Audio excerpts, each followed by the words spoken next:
So let me start again. Thank you, Ping and the faculty for the invitation to speak here this morning. Well, my evening.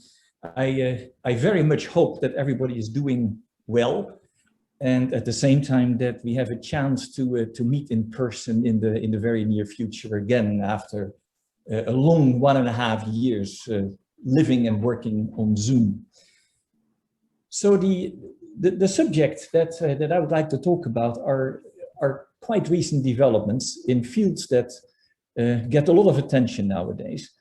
That is an interconnection between deep learning, inference, and inverse problems. In some sense, I would like to speak about how inverse problems, the analysis of inverse problems, can help to get actually some insights into the mathematics of deep learning, and how deep learning can actually give us insights on inverse problems that we via traditional techniques and analysis wouldn't have. And in the middle sits inference, and with inference I include subjects such as uncertainty quantification and Bayes estimation. Now the subtitle of my talk, how I chose to do it, is you can either think indeed of deep learning and inverse problems as the subject of the talk, but in some sense, I'm going to talk about some profound mathematics of two deep neural network architectures that play a role and that have common structures and very different approaches to this at the same time. So I would like to say this is work from different papers and different collaborators, including Ivan Dokmanic, Amir, Konek Kotari, Matti Lassas, and Michael Putsawala.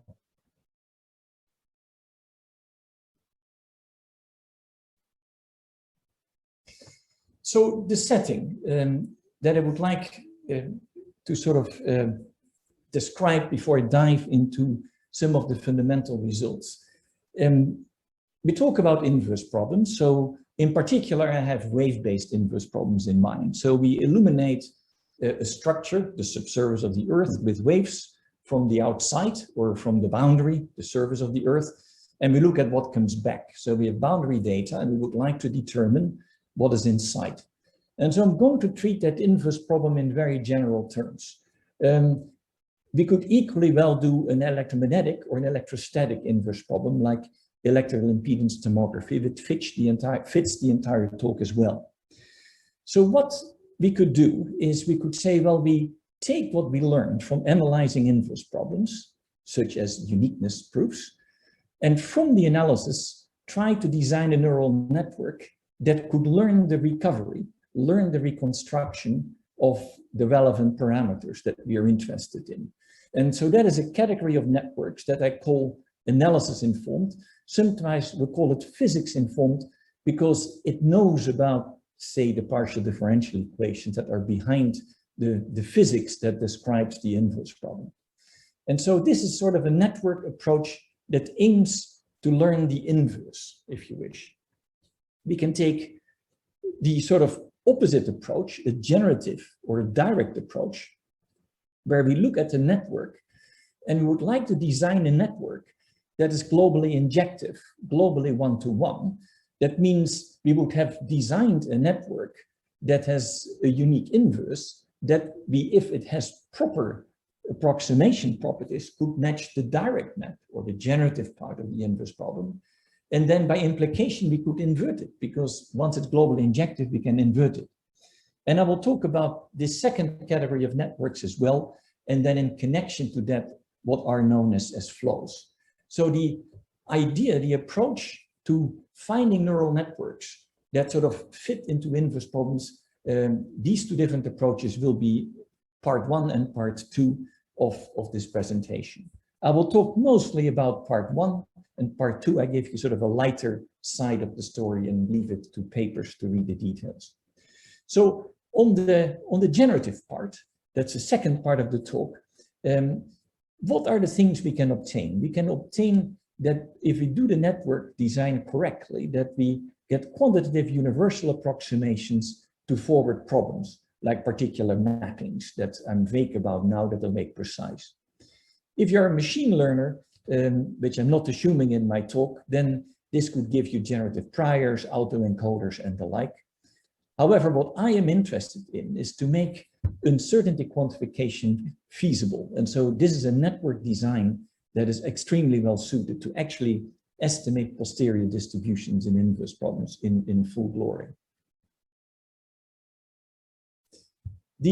On the other side, the inverse leads to networks that are analysis informed that we have coined operator recurrent neural networks. Why? Well, typically in inverse boundary value problems, your data are operators. These are operators that map source signals to received fields that you observe that are solutions to the PDEs that you consider, for example. And so these operators are like Dirichlet to Neumann maps, Neumann to Dirichlet maps, and the like. And so I'm not going to detail these operators, but in general, we have a data operator. And we can come up with recurrent neural networks that I will explain what these are, that we call operator recurrent networks, that really are very close to the analysis of the neural networks, and we can prove things about. Now, the remarkable fact, two things that I will highlight here, is from these networks, we can actually obtain a base estimator of the entire nonlinear inverse problem, and we can study generalization bounds. That means I could think of learning the inverse by taking examples, samples, what we call training data, of parameters and data, sufficiently many pairs, and then we can try to estimate how many of these pairs we need so that we find a very good approximation to the entire inverse map. That is the generalization or the error gap estimation. Again, these networks perform very, very well in this setting. So these type of things I will discuss in the context of inference. The things that I will, the examples that I will not go in detail, but to mention them just at the beginning quite quickly, are examples of particular architectures that we have designed for imaging that you can study as well, that I will not describe in detail. I'll show an example. For example, we can look at imaging, we can look at an analysis-informed network from imaging. For integral operators, we can design a network and then we can do supervised learning, and I'll show an example of that. Or we can do unsupervised, where we do not train. We can do that via implicit neural representations, and representation that sort of is a misfit, if you wish, a misfit function in which the parameters you want to reconstruct are described by neural network architectures, and then you try to determine these. And for example, they can do powerful examples of neural nonlinear tomography.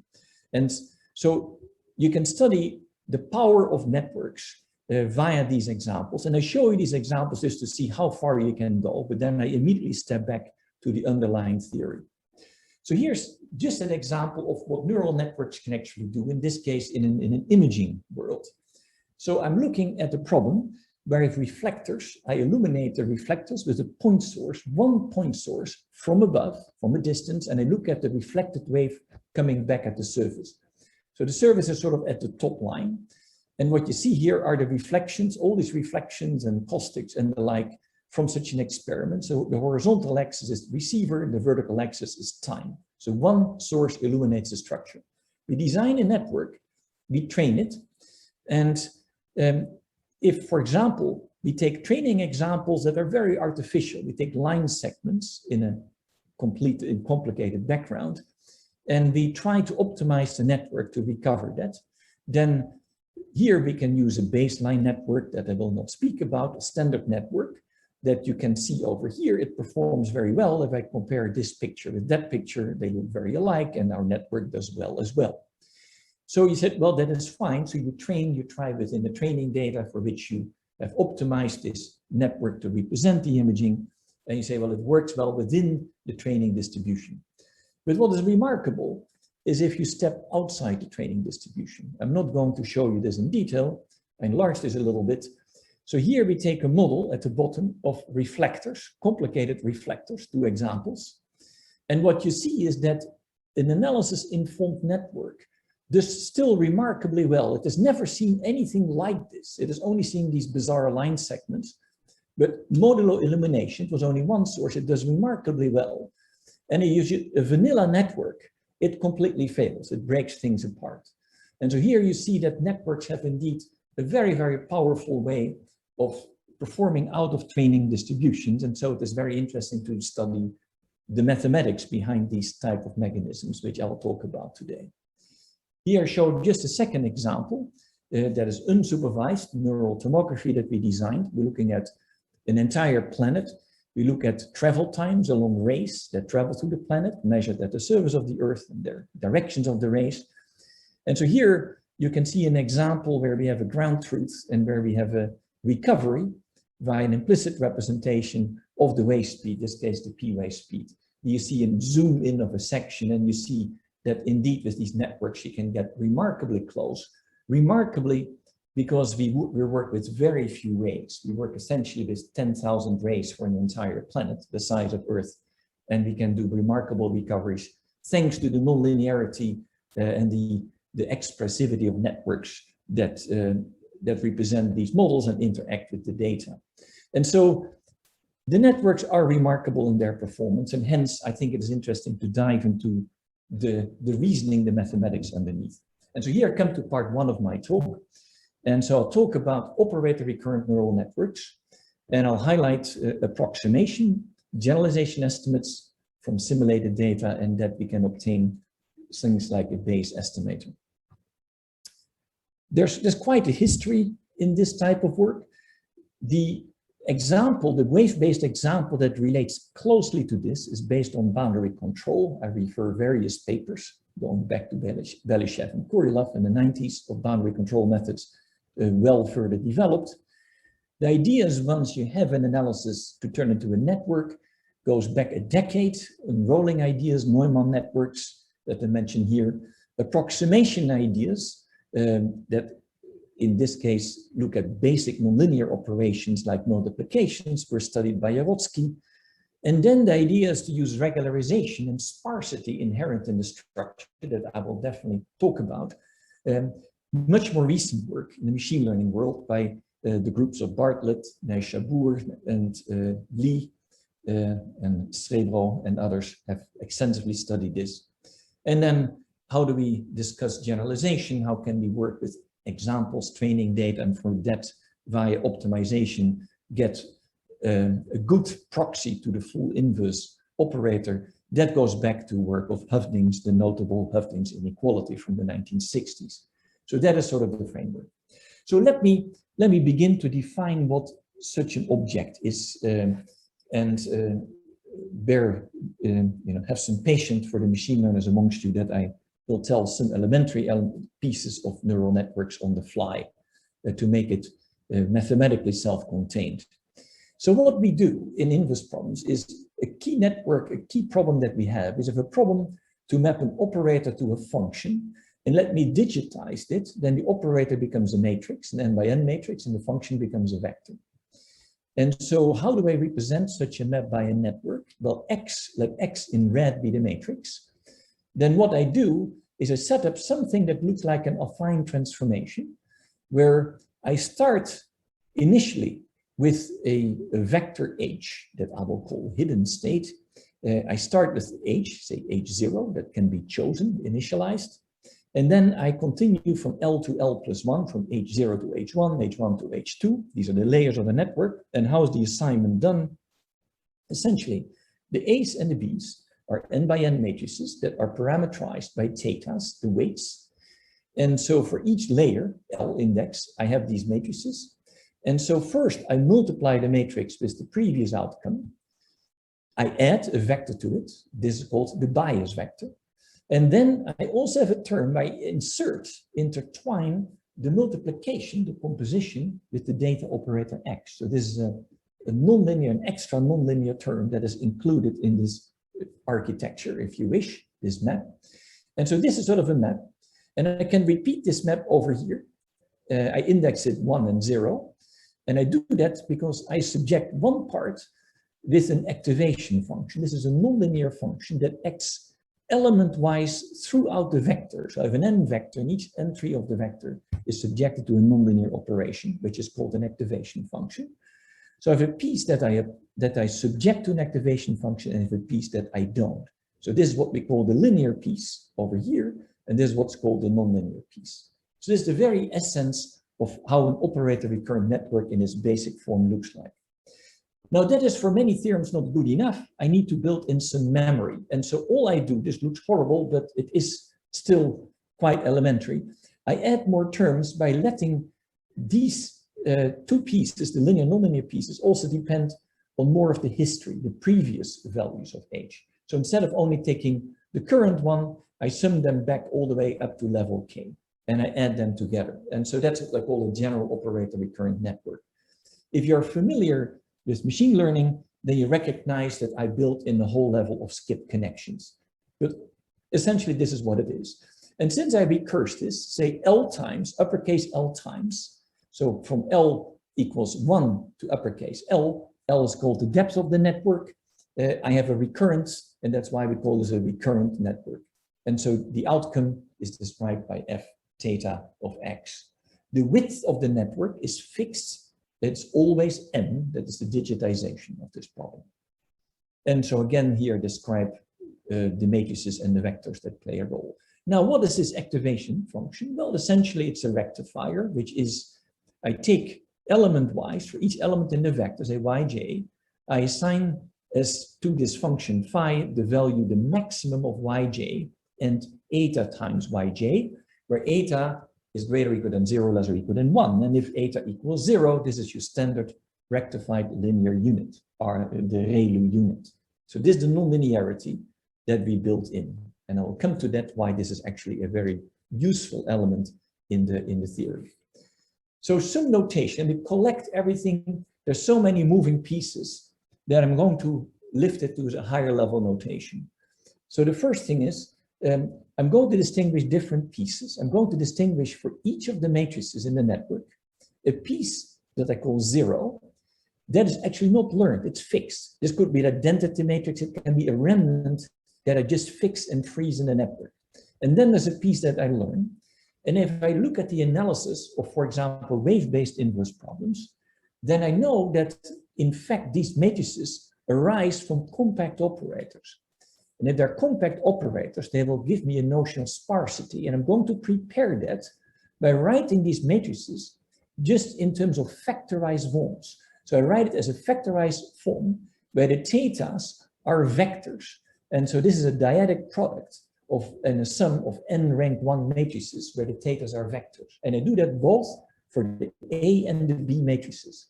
So these are learned. So the 1 components are learned. I write them in factorized forms, and the 0 components are not learned. They're just fixed. I don't optimize them. They're just there.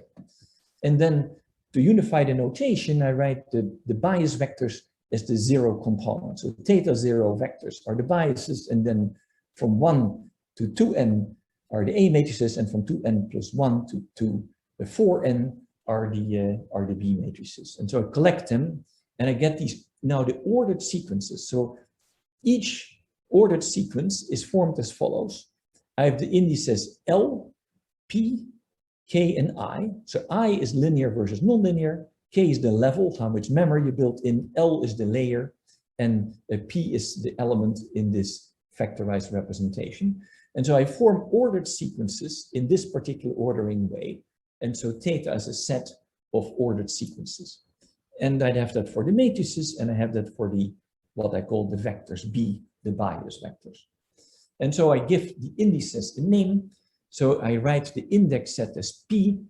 P1 refers to the indices for the matrices A1 and B1, and P2 refers to the indices of the bias vectors B. So here you see sort of the whole in full glory, all the details of how such a complex network is formed.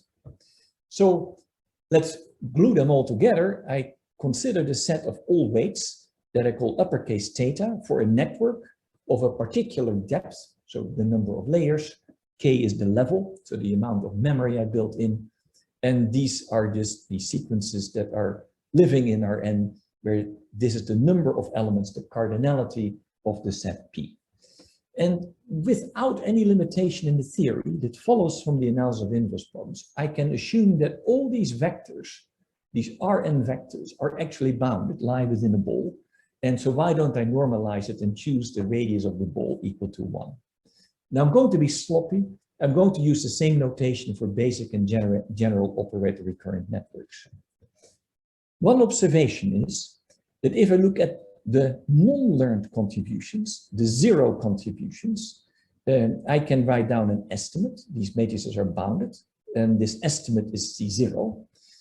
And this C0 will play a role in everything that's going to come. This constant is greater or equal than 1 typically, and it gives you a growth in the estimates that is natural because this is not learned, this is not optimized, this is inherent.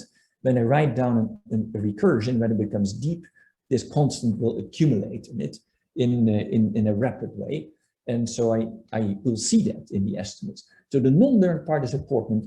If you're a machine learner, you say, well, why would I want to do that? Well, this matrix, for example, A could be the identity, and then I can include elements such as ResNets, residual networks, in the story as well.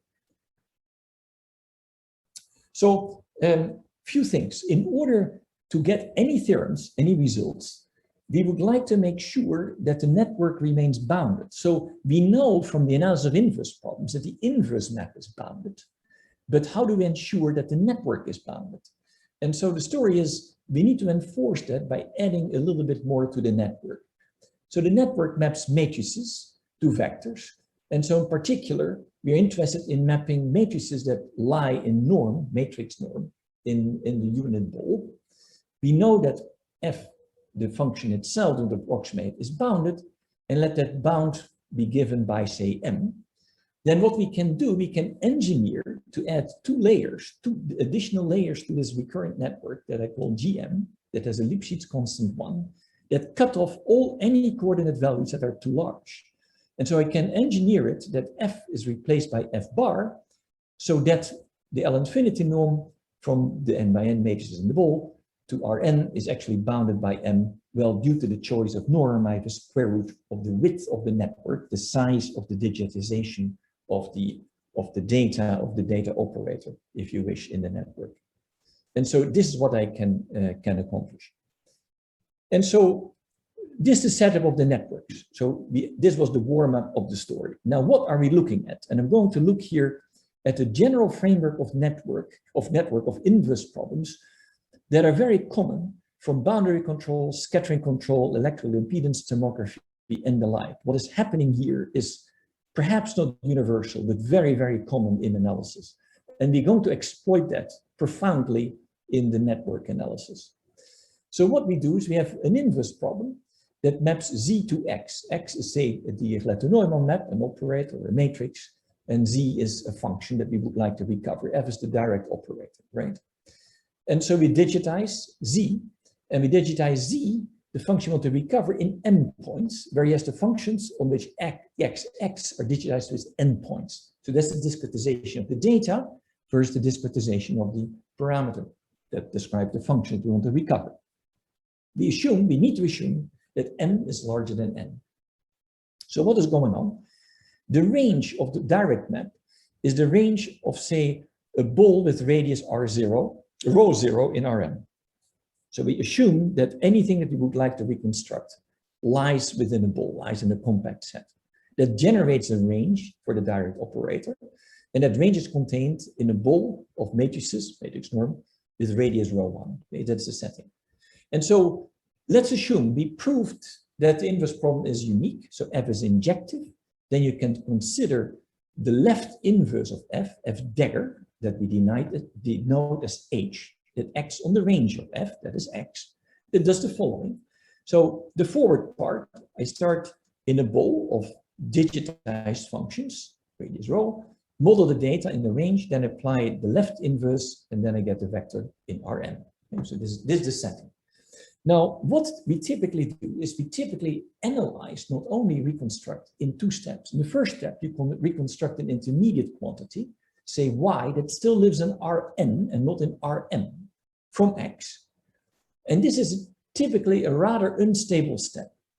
And this reconstruction may have to be repeated for variable parameter upon discretization. So we might have to repeat it T times. Now, what could this be? In boundary control, this can be a discretization in time. In electron impedance tomography, this can be the value of the wave number, and so forth. And so in the second step, once you have recovered this family, the sequence of Y's, then you can obtain Z, and that typically happens in a stable method. Again, electroimpedance tomography, boundary control, scattering control, they all have that in common, this structure. So what we're going to do is the following. We said, well, we're going to design a network, bold F, that contains of T components for each of these, that maps matrices to vectors, T times. We call that FT. And then after that, we have a mapping that takes that I call G, that takes the Yn to Yt, and that then obtains the Z in Rn. And I'm going to treat them differently. And so this function F maps matrices in Rn to Rn, and G expands Rn with T times to Rn. And they have the property that G after F is an extension of H, the left inverse of F, defined on the range of F as follows. So I have the bold before F, I generate the data matrix, then I apply this bold F to go back. I get these quantities, and then G is the expansion that gives me the reconstruction in this particular way. So this is very common. For example, in boundary control, what F generates are the boundary controls before you do the wave speed reconstruction. And so the key is, we're going to approximate these Fs, so the elements over here of these Fs, by operator recurrent networks, and the G by shallow networks. I call the weights eta and gamma. Collectively, they will be theta. I'm going to be very sloppy. I call all the weights always theta. I'm not going to distinguish this. And so here comes the first main theorem. In many inverse problems that you can analyze, the structure of the maps are such that F for one component of the F is of the form of Q of X, where Q is a holomorphic function of the operator of the matrix X that I can contract with the vector T, and then I apply the second step of the inverse problem G that will give the reconstruction. So in many of these inverse problems, this is actually the structure of the inverse problem. And so knowing that this Q can be obtained via holomorphic calculus, I can get an approximation with an operator recurrent network. What I assume is the following. The G must be a few times continuously differentiable from the closed ball with radius 2 to Rm. They both, Q and G must both be bounded. Well, F was bounded and the inverse is bounded. So this fits all naturally in inverse problems. And I assume that Q is holomorphic, whose domain contains a complex disk having the radius 1 plus R1 that is greater than a particular R centered at the origin for some R between 0 and 1. So that's a technicality on this holomorphic function.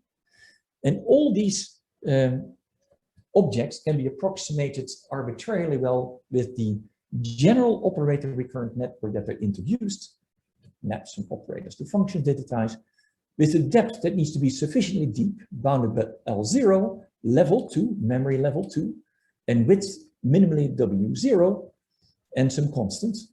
And so these are the sharpest bounds. If you have at least depth L0, at least width W0, then you can guarantee an accuracy epsilon of approximating this inverse map by this recurrent network in the appropriate norm, mapping norm. And so what are the width and the depth? They're expressed as follows. Details aside, what you see is you find the logs and the 1 over epsilon of the logs. And so it's an extremely efficient way of finding accurate representations because it goes by the log or minus the log of epsilon if epsilon is the accuracy. So it's an extremely efficient way that the network quickly converges to these mappings from operators to functions, in this case in a digitized form. So this is the first result that in a very general setting, I have a recurrent operator network that actually can represent the reconstruction of these very general nonlinear inverse problems. Now the question is, can you carry this out? And for that, we want to introduce some regularization.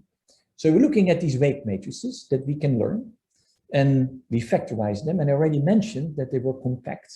And in fact, for general inverse problems, they live in a Schatten class. So why don't I add a regularizer to do the optimization of the weights, which eventually will give us the inverse operator, the learned inverse operators, by adding a regularization that essentially measures the sum of the Schatten semi-norms of the learnable weight matrices. And here they are. So this is essentially the Schotten semi-norm, at least the half semi-norm described over here. And I'm a bit sloppy in notation, whether I do it for all the weights or the weights were restricted to one layer or the weights separately for the linear and nonlinear terms. I'm just always using the notation R in this. So just this is essentially a constraint, a regularization that penalizes large Schotten norms. And what you find is if, again, the weights lie within the unit ball, as I described before, then you can show that the operator norms, the matrix norms summed for the learnable matrices are bounded by this regularization term, this regularization function for these weights Li. So you have a bound indeed in the Schotten 1/2 semi-norm. So here comes now the strategy. So we are going, the next step is we're going to study, we would like to optimize, we would like to find the optimum network to suit the particular inverse problem. And for that, we need a misfit, or what we call a loss function. And so we build these loss functions as follows.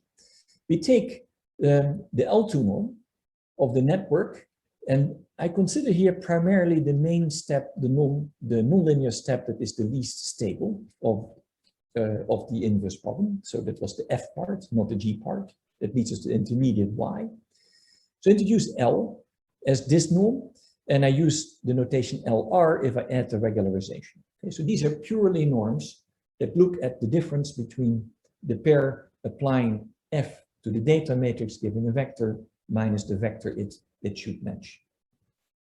The regularization term shows up explicitly and independently in the estimate for Lipschitz constant of the network, as well as the estimate for its derivatives with respect to the weights in the index set of the learnable weight matrices. So these estimates, these regularizers actually appear explicitly and control these norms in an important way. And so now let us go into inference. So let me quickly introduce random variables. And the first random variable is we introduce Z. So let omega sigma p be a complete probability space. I'll skip over details. Z is a random variable that models a random object that we want to reconstruct. So this is what we are after. X is the data, that is now also a random variable, modeling the noiseless measurements, and they're obtained from the object Z. And Y is a random variable modeling the intermediate quantity that I described. So F maps X to Y, as I described, and let me introduce P as mapping essentially Z to Y. So doing from Z, the object you would like to recover, and see what you get as an intermediate variable. That's a key element, as I explained in these classes of inverse problems. Now add measurement error, E, again on the probability space, and I introduce here the variance that scales with n squared, the width or the size of discretization of the data. And then the noisy measurement is the random variable X plus the random variable E that gives me the random variable M in the matrix class. And of course, I assume that the measurement, the X and the E are independent. And so now, excuse me, I can introduce distributions, pi Z for Z, pi X for the push forward of pi Z, it's a distribution of X, pi E for the distribution of the error, and then I get the distributions for the pairs that I call tau 0 for the noise-free case, the pairs XY, data, intermediate quantity, and tau for the noisy case, the noisy random variable and intermediate variable. And I can then concatenate that to reconstruct Z via G, as I described, with that I skip in the talk, just to keep it as simple as possible. So what are we optimizing to match, to find the operator current network that would solve the inverse problem, so that would have learned it? And so what we do is we introduce standardly the expected loss, so take the expectation of this function that I introduced, this L2 norm function. This is in the this is the case where noisy measurement, but I didn't add the regularization term. This is in the case of the noise-free measurements. And here I add the regularization term, the penalty term penalizing the Schotten 1/2 norms, both in the noisy and the noise-free case. So these are the expectations of these L2 norms using random variables and these distributions standardly. So here comes the next result. Remarkably, we find that these operator recurrent networks generate base estimators for the nonlinear inverse problem.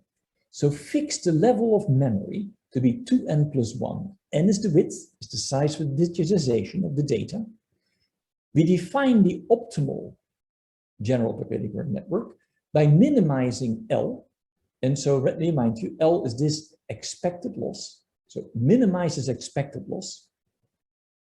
So that's the theta star. And then the following is true, that if I take the limit to infinite depth of that optimized network, the network with the optimized weights on n, that is actually the conditional expectation that if I have the noisy measurement m, that this would give me, that gives me the expectation of y, of intermediate quantity. And I can generalize it to z by concatenation with the map z. So why is this the case? The fundamental part is that these operator recurrent networks lie dense in the appropriate subspace of the mappings that we're interested in. That is the hard part of this proof. And then with function analytic techniques, you can actually prove that this is true.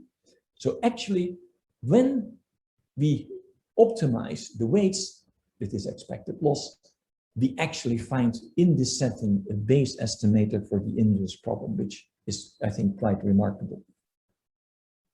So let us continue with the generalization.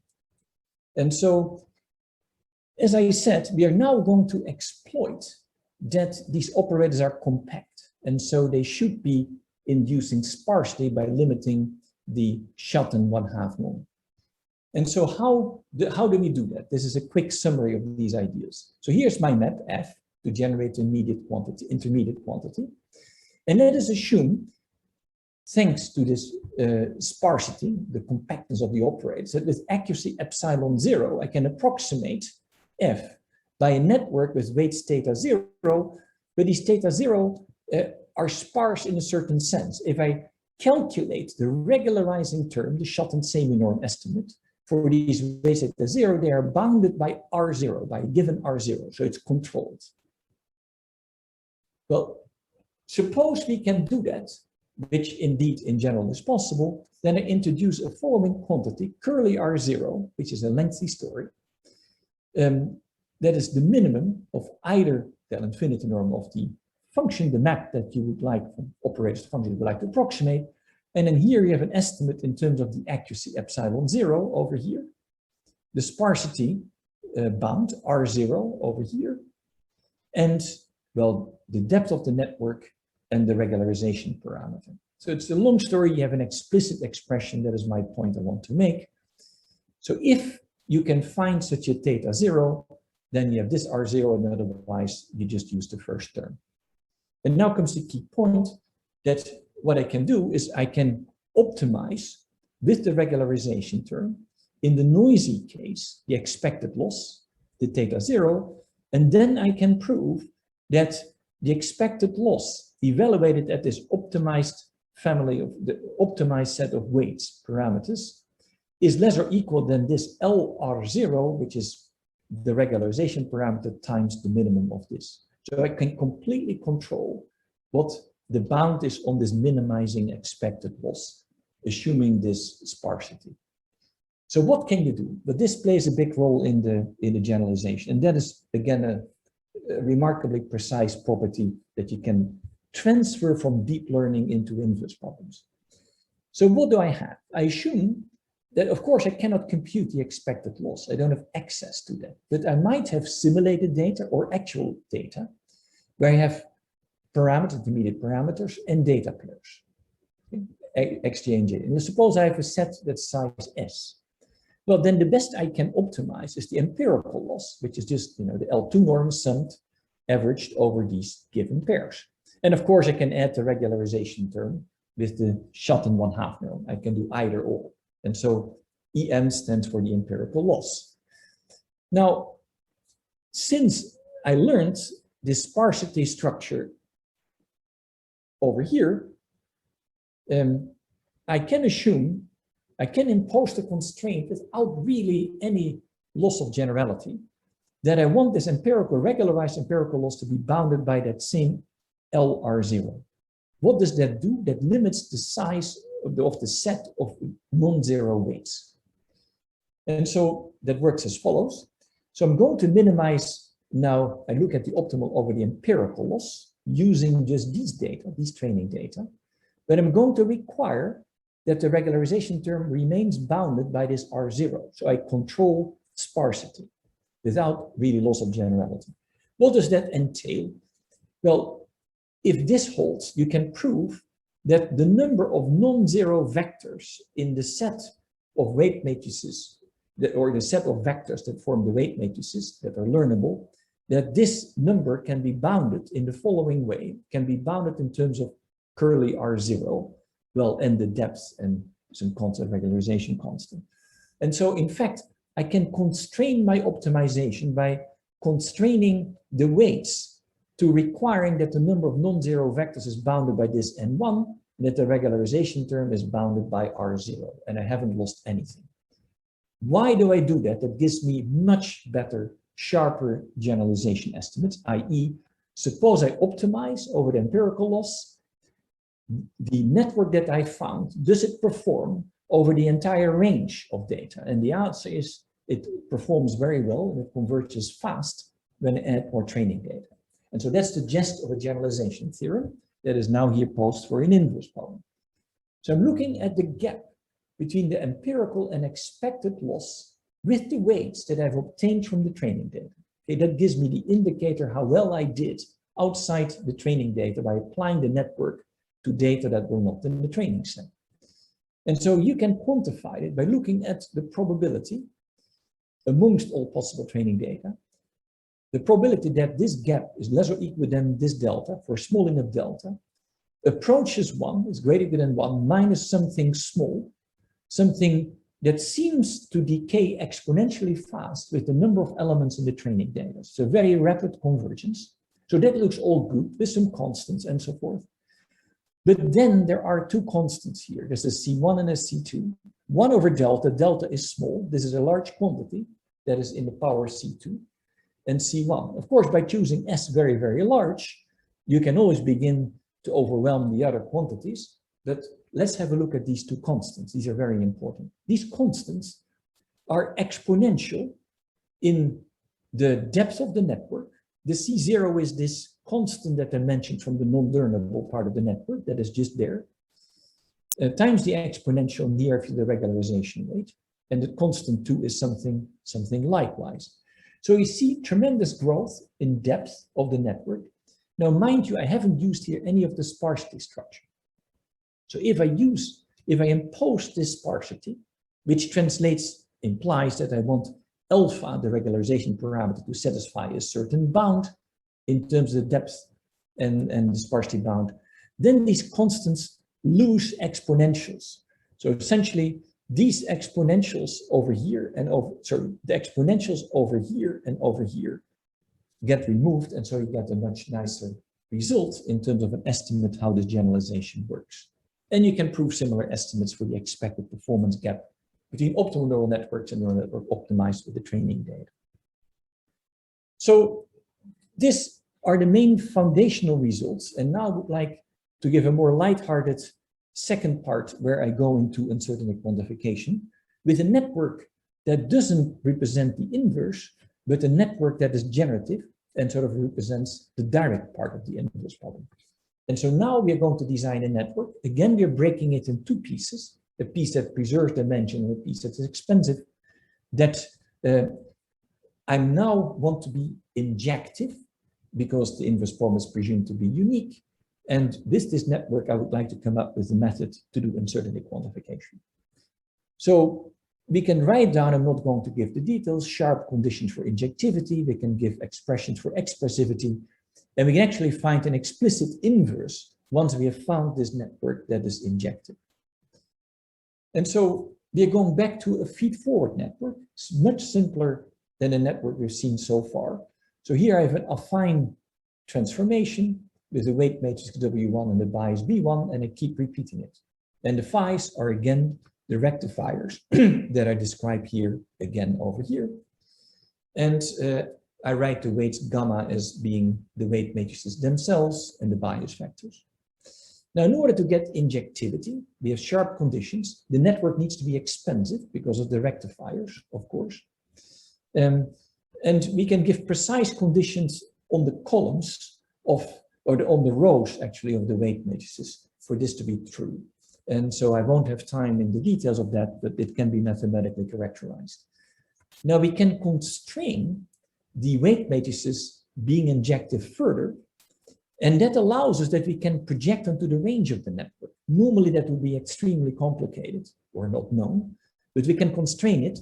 And then we prove that even with these additional constraints to allow projections into the range of these networks G, we still have quantitative universal approximation results.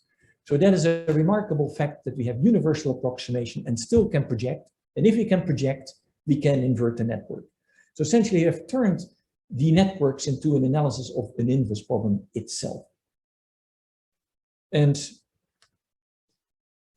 let me say that various works have been undertaken over the last years, but all of these have various problems.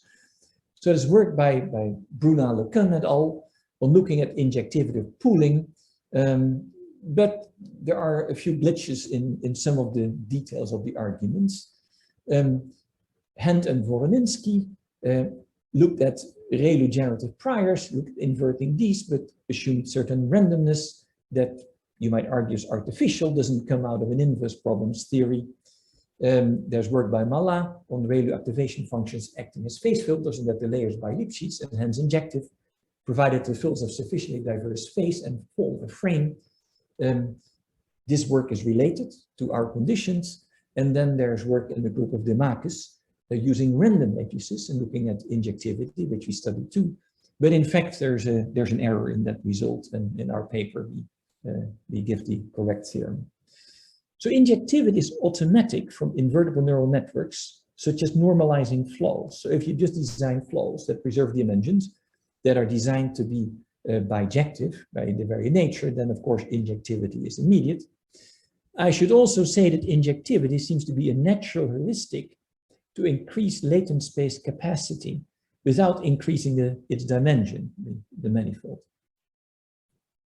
So let us move in that direction and show you how you can actually do this. And so the idea is we're going to again have two components. We have a flow and an expansive network. The flow lives in a low dimensional latent space. The expansive network embeds the objects into very high dimensional spaces. Think of an image. The image is very high resolution in a very high dimensional space, but it actually varies over a very low dimensional manifold. And that actually gives us a handle on high resolution uncertainty quantification. Then I'll argue that we have a split training protocol that we can prove, and this training is extremely fast. And then the combination of a low dimensional latent space and fast training allows us actually to do truthfully uncertainty quantification. This is, by the way, a paper that we presented at UAI in 21. So I'm going to give you here the picture. So here we have our injective network that expands necessarily due to the rectifiers. And so we can inject or we can go back, and that's what we call encode, starting on the range. And then here we have a flow. This is purely an upper triangular bijective flow that maps, in this case, say Z prime to Z, and then here, and it essentially maps a very simple distribution, say a Gaussian latent distribution, to a complicated distribution, possibly a multimodal distribution. So what happens is that this flow sort of deals with distributions, makes from simple distributions complicated distributions, and then the injective part embeds this as a manifold in a very high dimensional space. And so here I get distributions that are concentrated near a manifold. That is the structure of what this network actually does, and it is generative. And so again, the bijective part is implemented as a flow composed with, again, many, many layers. And since this is very deep and this is injective, it looks like a trumpet. So we call these networks trumpets. And please read up on the work around this. There's a relationship, I should say, with the work of Bremer and Krenner from 2020 in this case. So how, with this sort of network architecture, we've done already based in estimator generalization, how can we go into inference and uncertainty? So I'm going to do the following. Let's look at random variables. X, Y, and Z are latent. Z, sorry, is the latent random variable. Let Px be the distribution induced by our network. So now I can look at the log of this distribution. And so this network, so I want to generate samples X of f theta Z given Pz, given the distribution in the latent variables. And so this is the distribution over here.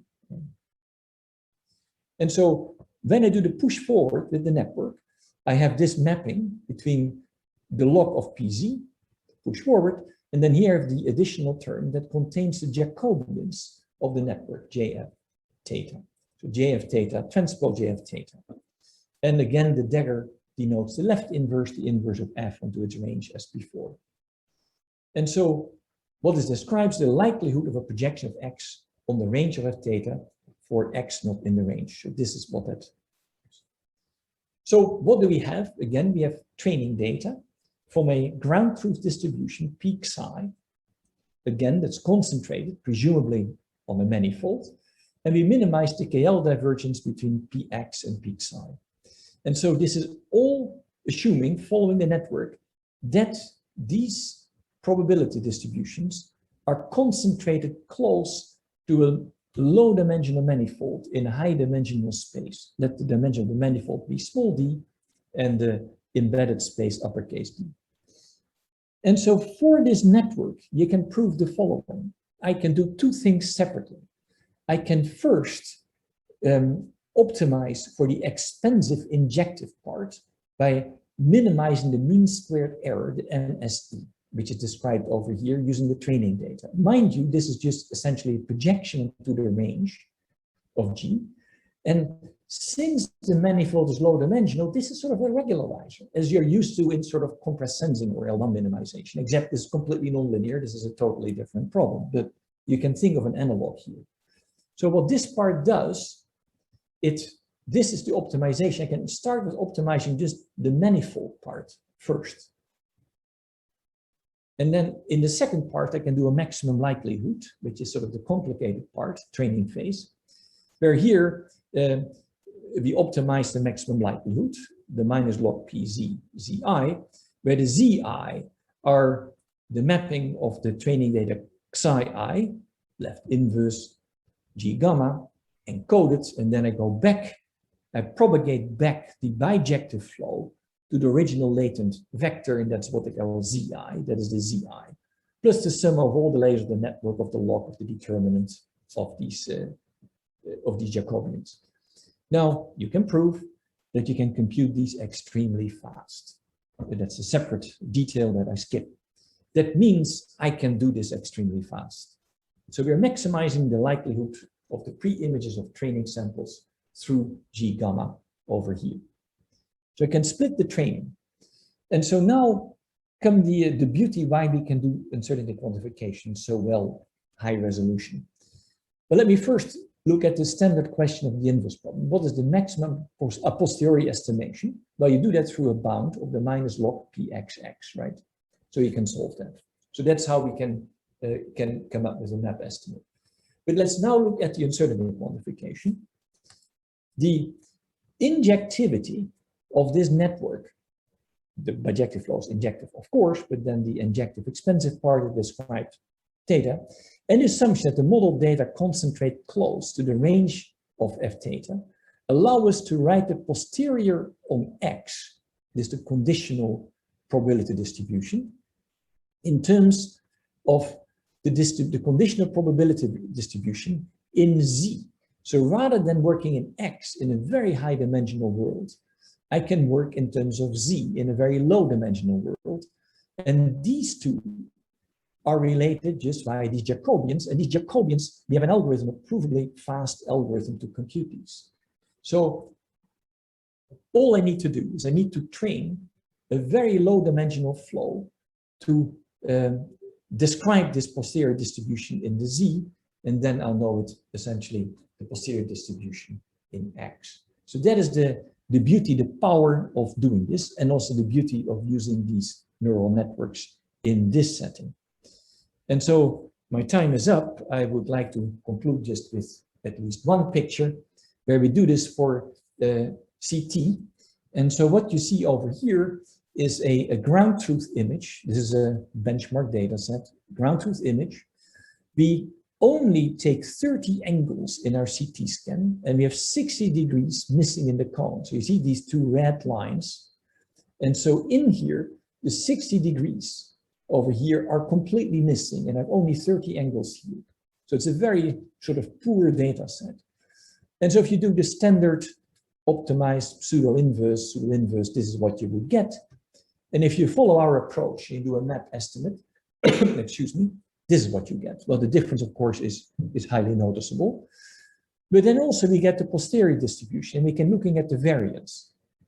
And so here you see the variance. And what is interesting is you see that, for example, the locations of the ribs have higher uncertainty. But as no surprise, you can see this over here, is you miss this entire cone of directions. You don't really have data to resolve the location, sort of the up-down location in this picture very well of the ribs. So it's certainly true, given the data, that the uncertainty in the location of the ribs is higher than in the uncertainty of the spine. And so the beauty is we get a posterior distribution completely faithfully. We can estimate the variance. We have a map estimate. So we have a complete picture of the uncertainty quantification for inverse problems by this technique. So my time is up. Give you an outlook. I know I gave you sort of a two-tiered insight how mathematics of inverse problems and deep learning can be leveraged and come up with inference for inverse problems from two viewpoints, the inverse and the generative viewpoint. So what is the outlook? So the key story is here. Why did we do the generalization bounds and the like? In reality, we don't have that much data for inverse problems. This is not a data-rich field. This is not a big data field. So by doing things analysis informed, we can actually mitigate the fact that we have limited data and still be data-driven. The key aspect on both sides of the story, the generative and the inverse side, is we decoupled the network in two pieces. For the inverse part, we had a piece that worked on the data to an intermediate quantity, like the controls. And in the generative part, we had the distributions with bijective flows, and the manifold part was the second part. So in both cases, we did a fundamental decoupling in the deep learning approach. That was very powerful. Now, of course, what would we like to understand next? We would really like to understand rigorously the inductive bias, training dynamics. Training dynamics is very sensitive to the choice of activation functions. We're only beginning to understand that. Most results are for shallow networks and with infinite over-parameterization of the networks. We don't quite understand yet why networks train so well as they do. We have the same experience as I showed in the beginning of my talk, but this field is for a large part wide open. And also, it's interesting to think of these networks from a mathematical point of view. That's sort of like a nonlinear sampling theory going on. Networks are very different from other objects that we use mathematically, like in compressed sensing. And so sampling theorems play a role there. Do networks have an underlying nonlinear sampling theorem that is extremely effective? We have estimates for the expressivity, the extremely rapid expressivity by adding layers to a network. But can we understand things like nonlinear sampling? And so all these would give, well, through the analysis, guarantees. And so here are a few papers that are in fact revised, will appear soon, and one that will be at UAI 21, that I invite you to look for any of the details and the many references therein. I would like to thank you for your attention, and I'll be, of course, very happy to answer questions or discuss the field in general. Thank you very much for the very insightful talk. Any questions?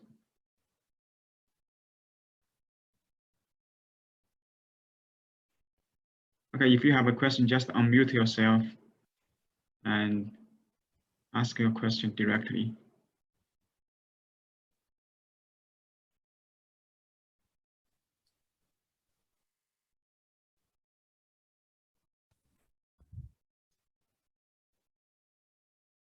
Okay.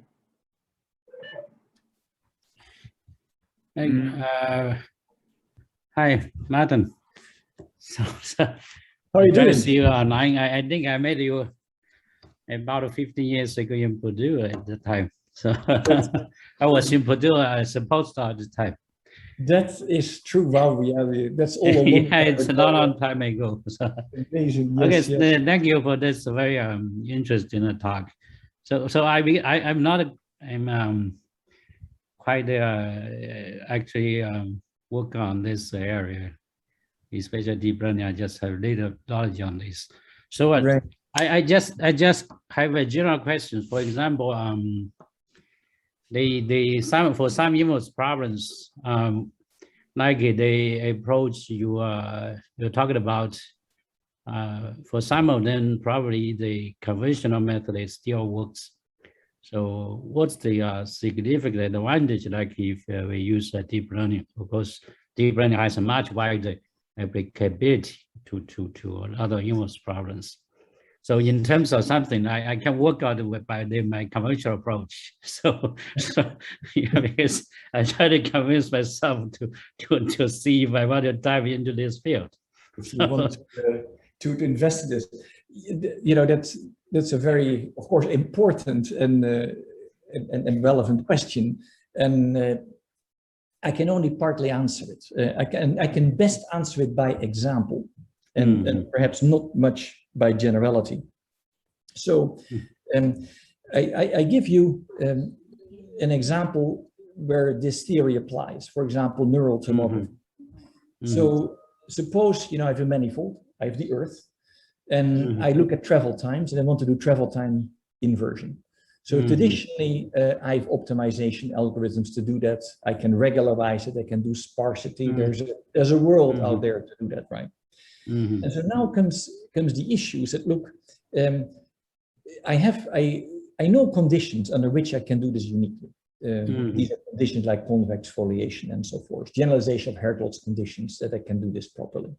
And then you said, well, two things. I have no way of checking in the Earth that this condition is satisfied. Okay, yes. And the second thing is, do I really need this condition? And so the idea is, well, take the wave speed. And now I said, now I'm not looking at the wave speed as a traditional object. I want to have an extremely high resolution wave speed, but the wave speed is actually lying on a low dimensional manifold. So suppose it lies on a low dimensional manifold, but I don't know what this manifold is. Why would that be the case? Think of the Earth. The Earth mantle is generated by thermochemical convection. It's controlled by chemistry and physical parameters and equations of state. And so there is a relatively low dimensional structure of all these variabilities in the mantle, but I don't know exactly how it looks like. So this is the beauty of machine learning. It says, okay, I know there's a manifold. I can boost the resolution as much as I want. And so what I do is I follow this approach. Now, the beauty is if it's a finite dimensional manifold, the conditions for uniqueness dramatically weaken.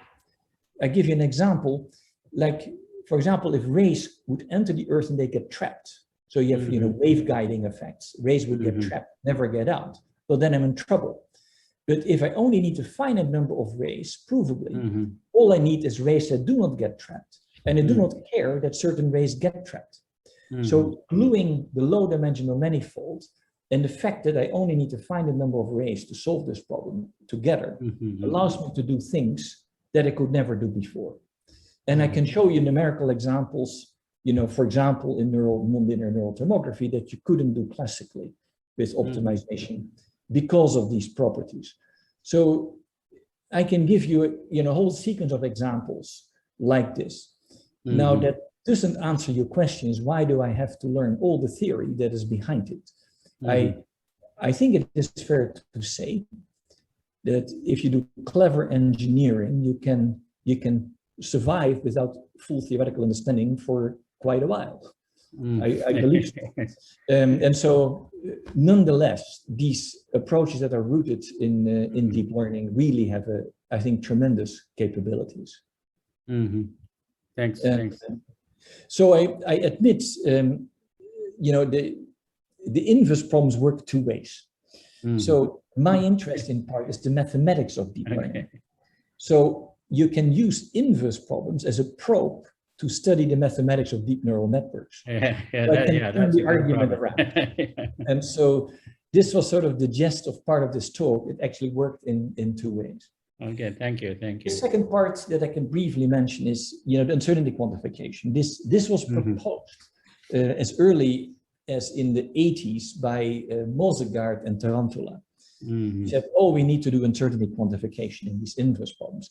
It was undoable because they were trying to do this sample-wise. Now, via these networks, these trumpets, I can actually provably do it in a low-dimensional space. We can actually do it. And so we made the desire of doing uncertainty quantification, which has been around for a very long time, actually feasible. And I don't know any classical way to do that. I think the only way to do that is in the second part of my talk via these injective flaws, these trumpets. And so UQ, of course, is a desirable object, or desirable element of inverse problems to have. I think this is where deep neural networks are also a breakthrough. So these are sort of examples why this is really fascinating to invest in. But there's also tremendously interesting mathematics going on in the field at the same time. Of course, it's fundamental research in part. Okay, thank you. Yeah. So Pink, can I ask a question to Professor De Hoop? Pink, you hear me? Yes. Oh, Yeah, okay. So thanks a lot, Professor De Hoop, for the great seminar. So look, I liked very much, and I was very interested in the second part about the injectivity. Yeah. So what I wanted to ask you is that I am particularly interested in injectivity questions in the context of recurrent neural networks, because as you will know, this is the main question that you face when you want to develop embedding techniques, Takens style, for dynamical systems. And it's usually already forget about deep neural networks. I mean, already in the dynamical systems context, this is a very complicated question because, well, if you look at the classical proofs of Takens theorem, well, the differentiability and embedding part is 1 page and injectivity is like 15 pages, right? Yeah. Yes. So, well, in any case, I'm trying to develop techniques like that based on recurrent neural networks. And again, the problems, they reproduce themselves. So do you know of any works or new developments in this context having to do with injectivity for embedding techniques using recurrent neural networks? Yeah, so I don't know at the moment of any published works, but I know various people that are working on that, including ourselves, because certain techniques that are in this paper are actually extendable to studying that. I know, for example, that the Makis group, various people in this group are working on it. I know at least of two or three other groups that are looking into that. And so I don't know of any finished work that I say at this moment I'm aware of. But yeah, it's an extremely natural question. Also for us, because we worked on both architectures to glue these pieces together. And I believe the ideas that are written down. So I can already announce there's a second paper that we'll put on archive very, very soon that will give the entire mathematical underpinning of the Trumpets paper. And so there you see a lot of techniques worked out that some of these can be extended to the recurrent architecture, I believe it looks like. Okay. And so either send me an email or I'll send you a warning. I expect within 2 weeks that we'll put this paper on archive. No, I will drop your line, Yeah, but yeah, you're right. That is an extremely intriguing question and analysis, and it is also surprisingly non-trivial actually to do this. Because we know that empirically works very well. You see, there are all these techniques that have been developed for forecasting in dynamical systems using recurrent neural networks, some of them randomly generated. And so we know that empirically it works very well, and it has properties that basically outperform Takens, right? Yeah. But we don't know why. So to this day we don't have serious mathematically sound results for that. So I think that we have quite a few going after that. It's an extremely nice problem to work on. Yeah, and so again it will be online. I think the techniques in that paper will help to do that. Okay, but yeah, I don't know of any complete work on that at this moment. And yeah, it's one of these many fascinating things to pursue. I look at our own program. I mean, there's so many things in parallel developing that it is hard to do everything at the same time. And this is definitely not fully materialized yet, but it is an important problem. Very good. Thanks again for the seminar. It was great having you. Very much appreciated. Thank you. May I ask another short question? So, of course. Yeah, you talk about the sparsity and the generalization error. So I think those two battle each other, right? Because the sparsity is a characterization of the data. So it's somehow it's some intrinsic property of a given set of data. So the generalization you have to push into a large class of problems. So how you trade off between them to get a good balance? So, right. So it means a very good question. I mean, I didn't have time to sort of digest the details of these type of results. So yes, there is a trade-off, and the trade-off can be made explicit through the estimates in these theorems. And so the trade-off does appear. So the leading order trade-off is the regularization parameter, right? Because if you make the regularization parameter large, well, that's great. It becomes sparse, and generalization is fantastic, but the approximation is bad. And so you do great generalization, but the approximation is bad, and vice versa. And so there are a few parameters that play a role, and the depth of the network plays a role, other things.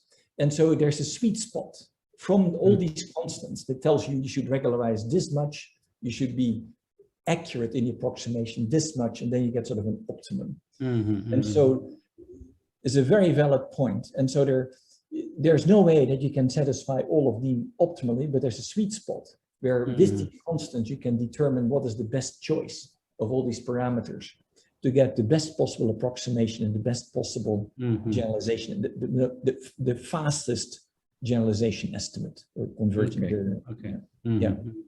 This is an intriguing, it's an intriguing aspect. What we have done many numerical things, but this we haven't studied numerically yet. What it actually entails, but it's a fascinating part of that.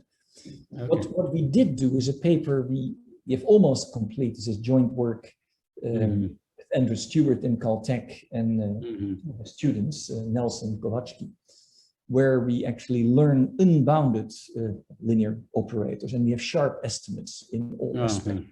And we've done numerics for that. So in that case, this will go on archive in the next few weeks. We have a complete picture of this. And so, very good question. I would say the constants, the estimates need to be sharp, which they are, and from that you can find sweet spots, how to do that. Okay, thank you very much. Yeah, that's another nice mechanism of neural networks that you can do that, which you cannot do with traditional techniques. And well, since we are talking, to add another thing to networks, this is a very basic aspect of networks is their expressivity. So they're very efficient to generate sort of with very few layers already very complex objects. And so you can study that. We have expressivity estimates. And so if you look at other representations of functions or operators that are fitting sort of traditional analysis, that is completely lacking. So once you go to network representations, incredibly fast. And so you get very fast, very good approximations, which is remarkable. And for example, you can do a nice example. You take an operator recurrent network and they want to learn matrix inversion. It's a nonlinear operation, right? I want to learn I give you a matrix, and the network predicts you the inverse matrix. And I said, well, there are traditional techniques to do that, right? You have polynomial theories to approximate this. But if you take a matrix, you look at its spectrum, you cut up the spectrum into pieces, then an operator recurrent network does a piecewise polynomial approximation of that inverse. It learns that. And it's an extremely efficient way to learn the inverse. It breaks up the spectrum, in fact, in a clever way. And so if you just apply to a very simple question, like learn how to invert matrices, you can actually see that the network has properties that are really very unique to many of these problems. Interesting. Yeah.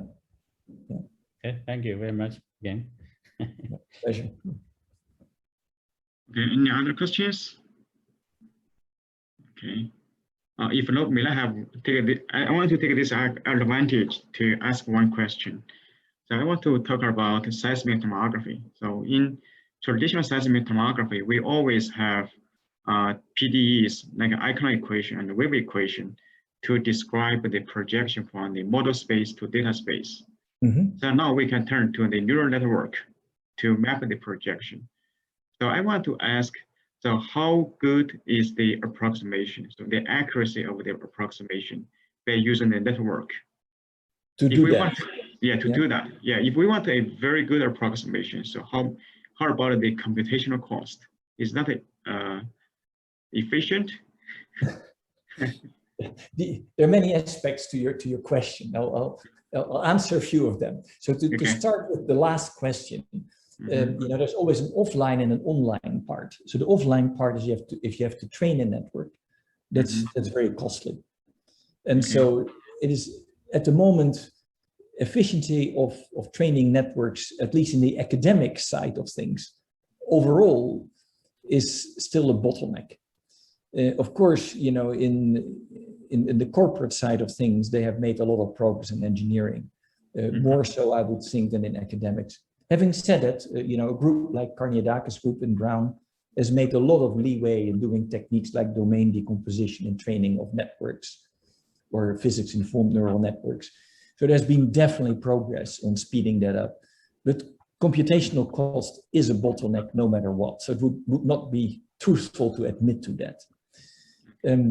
But on the other side, the accuracy. So for example, when you look at waves, so when you look at high frequency waves, the free integral operator net is incredibly accurate. So we've tested that we have a paper on the AVAIO net. It was a presentation at NeurIPS last year. And so you can find it online, otherwise let me know. You can see all the accuracy tests and why it is so accurate and why it is so efficient and why the inductive bias is very good. We are currently also working on neural operators.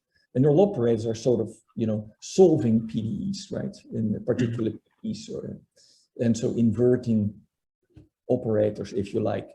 And so for that, you can also prove many things. So these objects are very powerful. They were used, for example, in Andrew Stewart's group for Navier-Stokes type of equations relatively recently. We're working on very different aspects as well with Andrew Stewart and others. But come back to your first question, it was tomography. That is interesting because, so the tomography is a very nice problem because you can do tomography, in fact, unsupervised. So the pictures I showed you in the beginning for neural tomography that we developed is, well, there are many things that fall into place. So suppose I take the wave speed that I want to reconstruct. So the wave speed I represent by a cleverly chosen neural network. Then how do I do ray tracing? I have a Hamilton system. And so the Hamilton system, the Hamiltonian, contains the wave speed. So the Hamiltonian becomes a neural network. That means that the Hamilton system for tracing rays becomes a neural ODE. So in fact, the neural ODE is sort of tracing rays where the wave speed is a neural network. It is an exact match. And then you can prove things inserting that in implicit neural representations that you can optimize them by choosing the activation functions of that network in a very clever way. And so by choosing the activation functions very cleverly, you can actually get extremely fast training rates. And so we have results on that we're still writing up. And so in that case, we know for sure that there's a relationship between choice of activation function and training. So how many epochs you need to actually train it. And so it is extremely efficient. Okay. And so can we prove that in very general terms? No, these things are all still very case by case based. But I'm sure there's a more general theory behind it that we don't know yet. And so, yeah, if you go back to tomography, tomography is a beautiful example of doing that with neural networks completely non-linearly, very, very generally with relatively few rays and the like. It's a very nice example to do. So in the seismic world, this is very, very attractive, and to do that with few rays. Also, things that we're doing on Mars, beginning to explore with InSight, is you have very sparse data. What can you actually do with these data? And so these are cases where any traditional approach would not give you any answer. But generative networks can help you to fill gaps in these sort of approaches. So yeah, in the seismic world, there are many ways you can make progress. Nonetheless, the cost of it is still relatively high. There's no question about it. That's a lot of work will be done, I'm sure, to speed this up in the future. Right. Okay. Yeah. Good to know that. Yeah. Okay. Yeah. So, but in seismic tomography, we also are constrained by the distribution of data. So, yeah. So I think that's another bottleneck for seismic tomography. So we also, that's the beauty of the networks. So the networks are not so sensitive to the particular illumination. And so the nonlinearity of the networks mitigate in some sense some of the illumination questions. And so, yeah, this is why it is powerful for global Earth. You're right. The traditional approaches don't have these capabilities. Mm-hmm. Okay. Oh, I don't want to keep you too long. So it's almost 25. Okay. Thank you so much for the very good and impressive talk. And hopefully we can receive you sometime in the future in Singapore here. Yeah. That would be great. I'm looking forward to see each other in person and meet more of your colleagues in person, and yeah, hopefully be in Singapore in the not too distant future. It would be a great thing to look forward to, and discuss many other things informally rather than on Zoom. That is okay. Okay. Thank you so much. Excellent. Okay. Great. I would say have a good night. Have a wonderful day. Okay. And stay safe. Okay. Stay safe. Stay healthy. Okay. Bye-bye. Okay. Bye-bye. Okay.